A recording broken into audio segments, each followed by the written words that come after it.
So the stuff that we have here, it's just stuff that we've like accumulated collecting for years, you know, stuff that me and Christian had.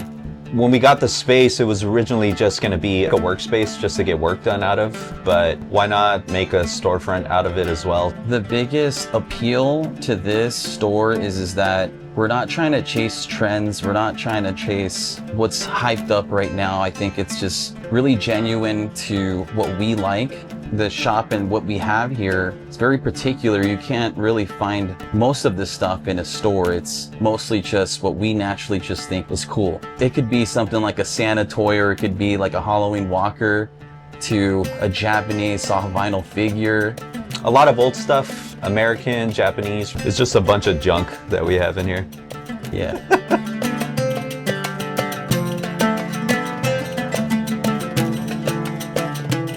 Hi, my name is Christian. Aaron, also Alcocer. We are at the Fun Corner in Riverside. The actual storefront, we opened back in May of this year, and we had the spot since November of last year. It did take some time just to be able to curate the vision that we had for this store in regards to like the cabinets, the toys, the inventory. So there's a little bit of downtime between when we went live and when we had the space. As far as the overall vision, how we ultimately got here, I've been collecting for about 15 years, and just throughout natural progression, taste changes, I realized I had a lot of toys. My collection and the way that it was heading kind of changed.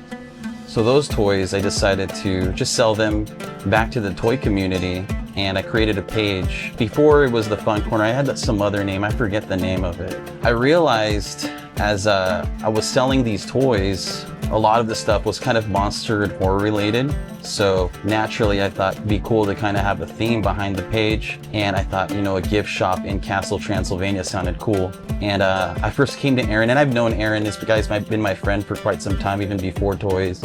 He helped me kind of design the Freddy Fun Corner image. I just wanted to create a cute mascot character, basically. Yeah.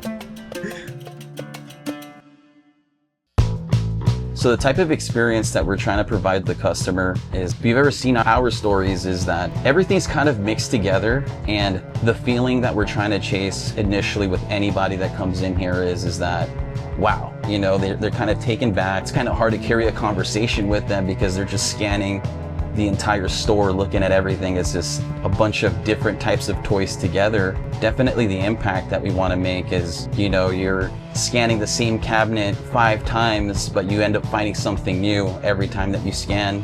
The feeling that I was trying to chase with this store is definitely inspired by just Japanese toy stores. And some of the feeling that I got was the experience in going to a store, not knowing what to expect.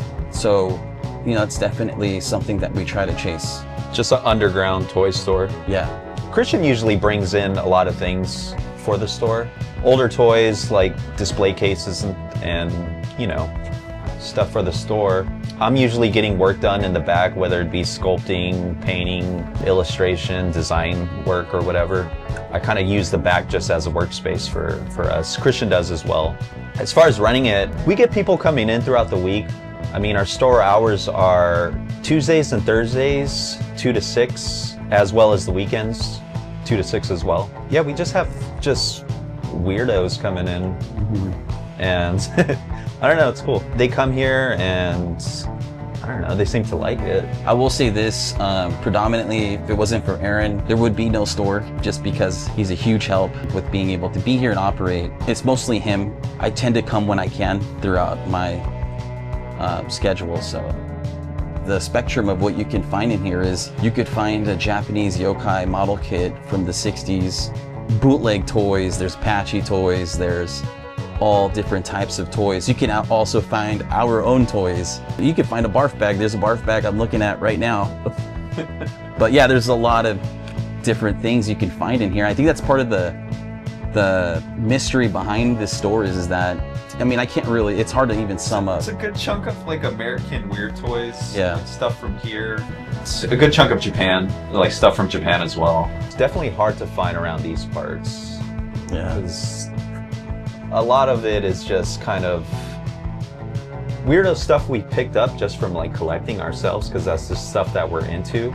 We've been into this weirdo toy collecting for a while now, so it's just stuff we had to like search for pretty hard, whether it be online or like just going out there and just finding these things. I think it's the thrill of the hunt too, is just you know, go to a flea market and these things are always in our mind. Anybody that's been collecting toys, you could go to a gift shop somewhere and find something there that can kind of fall into that taste, as long as it checks off on the boxes. You know, it's cool, it's got cool artwork, it's a good size, those types of things. But yeah, I would say for sure around these parts, there's not really anything that exists like this. You've got like other stores that sell Legos and stuff, and nothing against that, but it's just completely different than what we have here.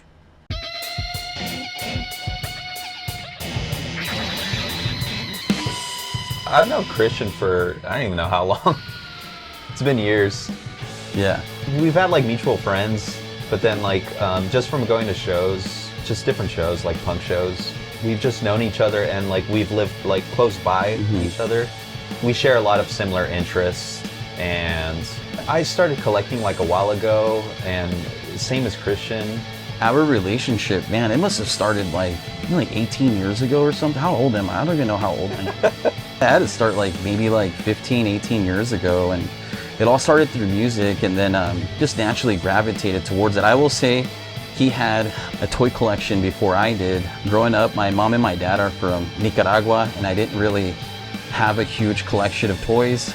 I think at the time my dad would bring back these things called trompos, which are spinning tops, and you would like wrap a rope around the top and throw them. But when I came over, I went over to Aaron's house, and I was just blown away with just the toys and just the appeal. I think I naturally just gravitated towards the appeal of it. Started kind of asking him questions, and just the interest just started growing from there. And we would, you know, go to Frank and Sons at the old location. We would go to Q-Pop when it was next to the grocery market in Little Tokyo. Flea market? Yeah, flea markets, Goodwill, Savers. Just started kind of hunting toys together.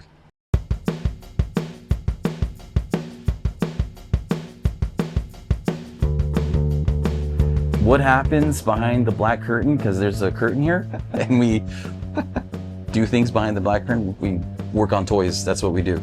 Okay, so this is some of the stuff here. This is the newest release. This will actually be sold at Decon, but we'll be assembling toys. All the vinyl that I receive is uncut, so we cut them here. Basically anything that deals with making the toy ready, as well as painting. So we paint here too, whether it's airbrush, hand brush, we paint all our toys here. This figure's name is Mystery Ghost. It's a piggy bank. There's a coin slot in the back. It's inspired by old vintage Japanese piggy banks and mascots from different types of areas. And this is the first figure that the Fun Corner, you know, came out with. Is Freddy Fun Corner. And this is also a piggy bank. The coin slot is in the back of its head. So that's in a sum pretty much what we do behind the black curtain, as well as design, package, ship orders, take photos of toys. We have a photo booth back there, and then Aaron also does his own thing back there too.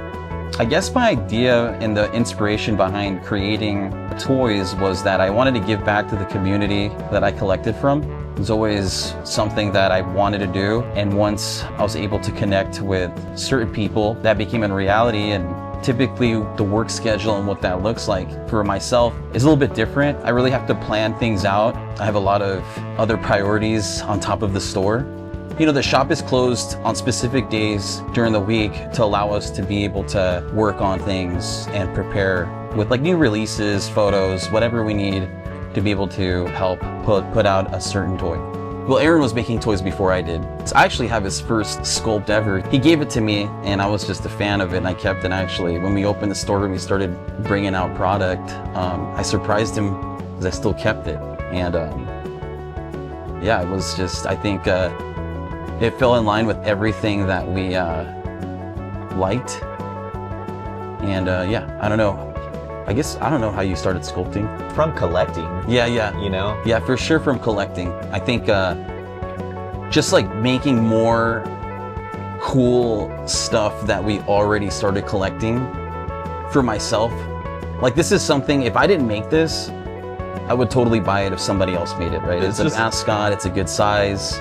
And I think that's just what naturally led to that. It's stuff we want to make, you know? Yeah. Christian always had the idea of like wanting to turn Fun Corner, rather than just selling just like old toys, we wanted to like make our own toys.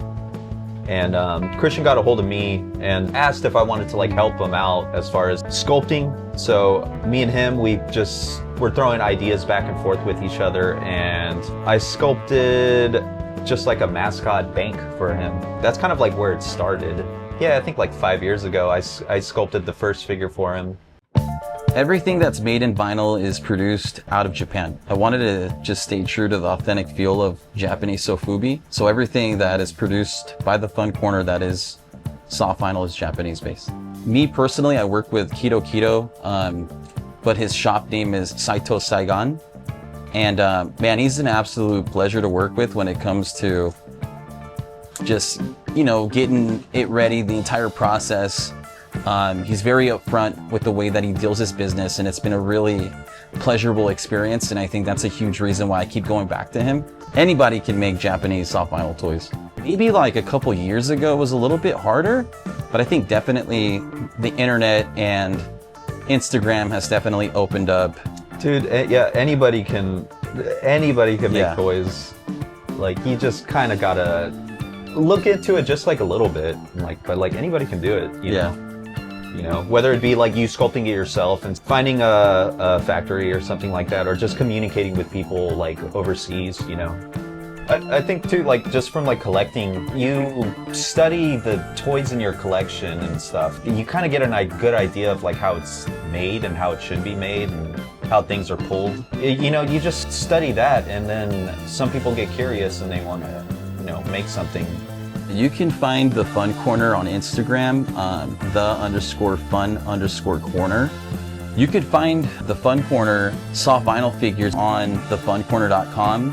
There's a tab for Fun Corner toys, and that's specific to the soft vinyl toys That we produce. Yeah, that we produce. As far as conventions, we're gonna be at DCon. These are some of them that'll be at DCon, as well as these wind chimes here. We're gonna have these also available over at DCon, and we got a little crafty with the wind chimes, the bells. We repurposed old stock, Japanese old stock, and we just attached them to these. I thought it looked cool. It was a cool idea. We have them all throughout the store, so we just thought it'd be cool to kind of incorporate that with our own toy.